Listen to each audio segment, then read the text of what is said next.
Good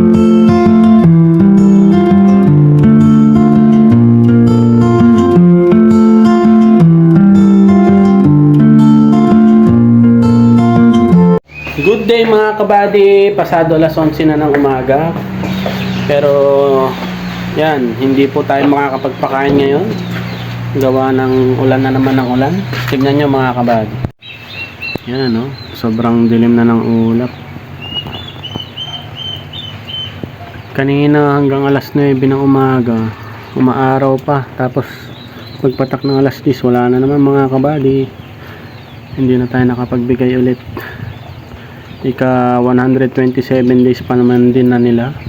So ngayon hindi na naman po sila makakakain gawa ng maulan pa rin hanggang ngayon. Yan, so titignan natin mamaya mga kabady kung tayo po ay makakapagpakain. Update ko na lang ulit kayo mamaya.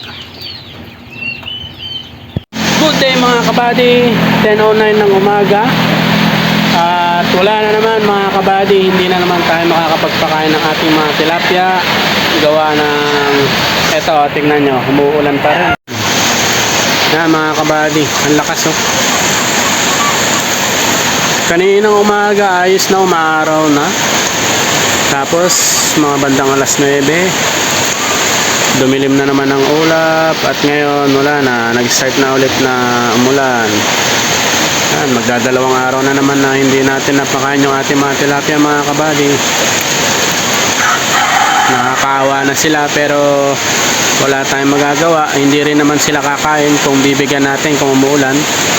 At mas malaking problema ang mangyayari kung papakainin natin sila habang umuulan. Yan, so walaan muna. Hintayin na lang muna natin na tumila. Then tignan natin mamayang hapon kung makakapagbigay tayo mga kabady. Yan, so update ko na lang kayo mamaya ulit mga kabady. Yan, lakas pa oh. Mamaya na ulit.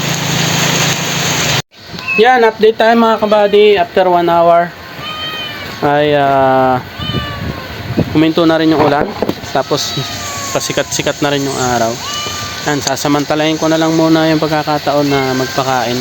Pero ano, hindi full pakain yung gagawin natin. Bibigyan ko lang sila ng mga 4 na kilo. Tapos tama na muna yon para hindi sila mabigla. Baka bigla na namang umulan. So at least nabigyan sila ng kaunti kahit papano, para hindi naman sila gutom na gutom. Kahapon hindi na naman nakapagpakain mga kabady. So simulan na natin mga kabady, samahan niyo ako. Start na tayo mga kabady.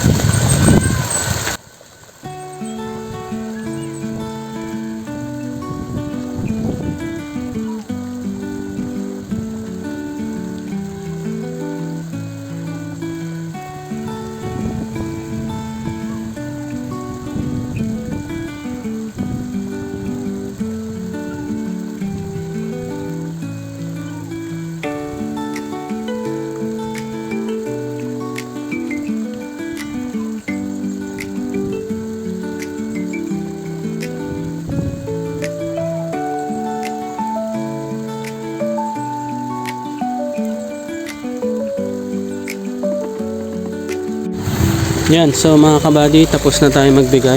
Mabilisan lang para nang sa ganon makakain sila, tas makapag pahinga or makatunaw ng kinain nila bago ulit umulan. Kasi yan maano pa rin, pero sumisilip-silip naman si haring araw. Kaya lang hindi natin alam mamayang hapon kung makakapagpakain ulit. Kasi sobrang hangin yan kabady. Yan, then check ko yun dun sa likod. Baka lumalim yung creek kasi yung sa overflow yan dapat naka-level lang yan, hindi yan tataas ng ganyan kataas. Kaya lang nakasubmerge na yung pinaka-outlet. So kailangan ko i-check doon. Tapos kung mataas nga yung level ng tubig doon, itataas din natin yung kaunti yung ating overflow. Kasi pag tumaas yung sa creek, magiging baliktad. Yung tubig sa creek papasok dito sa ating fish pond. So check ko muna kung mataas nga, tataas ko rin to. Tara, samahan niyo ako, tignan natin mga kabady. Yan, so malapit na tayo dito, sisilipin lang naman natin. Tignan natin, baka malalim na.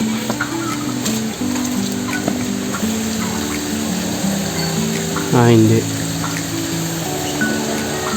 Ito yung level ng ating overflow, so okay lang yun. Nabarahan lang siguro ng mga dahon-dahon. Yan, so balik na tayo doon mga kabady. Yan, so nakita natin sa creek, hindi naman siya malalim. Bali, ito lang, natakpan lang ng dahon yung ating overflow. So lilinisan ko na lang yung mga kabady. Yan. Then mamayang hapon, update ko na lang kayo kung makakapagpakain ulit tayo mga kabady. Update tayo mga kabady, 4:45 na. Yan. So mula nung alas 3 hanggang ngayon naman hindi umuulan. Magbibigay tayo kahit konti lang. Tara, samahan nyo ako mga kabady. Start na mga kabady.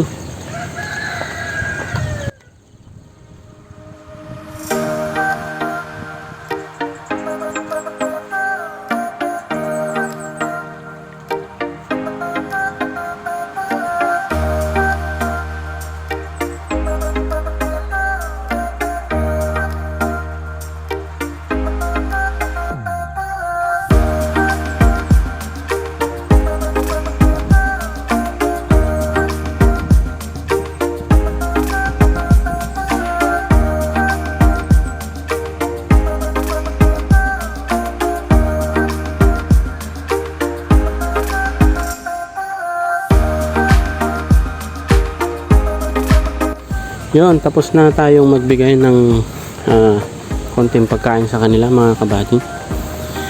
Yun, 4 na kilo lang yung binigay natin sa kanila. Kasi ayaw naman natin na busog sila tapos bigla mamaya uulan. Yan. Binigyan ko lang sila ngayon kasi kanina pang alas 3 na hindi pumatak yung ulan. Tsaka malalayo yung madilim na ulap. Ayan, tingnan nyo. Dito sa aming banda wala, malayo. Doon nga medyo asol-asol na doon Yan. Gutom na gutom sila mga kabady, gawa ng hindi talaga sila nakakakain ng sakto at hindi sila nakakain ng tama sa araw-araw ngayong tag-ulan.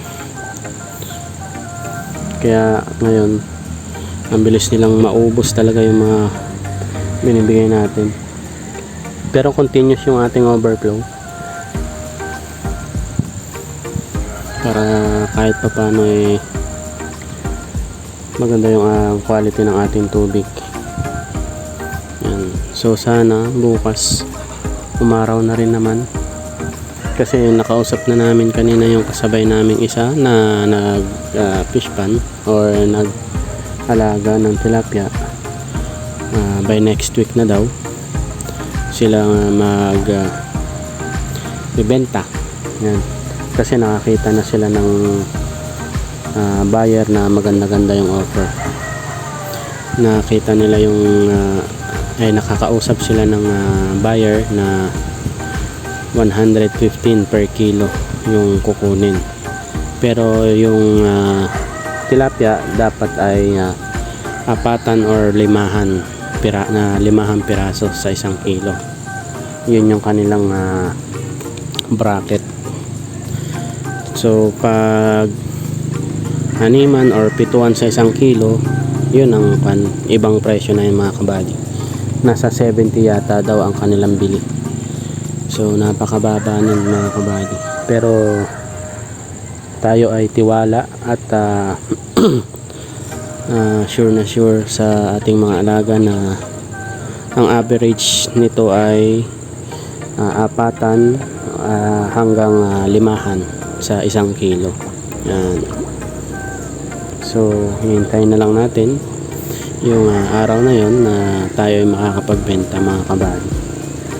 At sana naman ay maging maganda kahit paano yung ating unang pagbebenta, kahit na naka-experience tayo ng fish kill dito. Yan. So pag dumating na yung araw na yon, ay ipapakita ko rin sa inyo at sasabihin ko rin naman sa inyo syempre kung ilan yung naging mortality, kung ilan yung nagastos natin, at kung ilan yung kinita natin mga kabady. Sabi ko nga dati mga kabady, ito yung way ko para i-document din yung aking ginagawa dito sa fish pond. Yan. Pero disclaimer pa rin, tayo po ay hindi expert. Ako po ay baguhan pa lang. Ayan. So sa mga expert dyan, comment down below sa aking mga video kung tama ba or mali or may kailangan i-improve, ganon. Basta comment na lang po kayo. Yung comment na pwedeng mag encourage pa sa akin na ituloy ko ang ganitong gawain, ang pagtitilapia farming. Yan mga kabady. At maraming salamat. Yan lang muna ang aking may babahagi sa araw na to, at sana bukas ay gumanda-ganda na ang panahon. Yan, bukas ulit. Bye bye.